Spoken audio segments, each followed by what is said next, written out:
Watu 15 walifariki na makumi kadhaa wakijeruhiwa katika tukio la ufyatuaji risasi Jumapili usiku, ambapo ulifanyika wakati zaidi ya watu 1000 wakihudhuria tukio la kusherehekea Hanukkah. Polisi wametaja kuwa ni tukio la kigaidi ambalo lililenga jamii ya Wayahudi.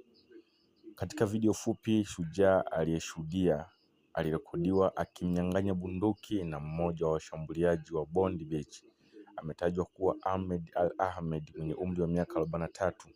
Video ilithibitishwa ilimuonyesha Bwana Ahmed akimkimbilia mshambuliaji huyo na kumnyang'anya silaha yake kabla ya kumgeuzia bunduki na kumlazimisha kujisalimisha.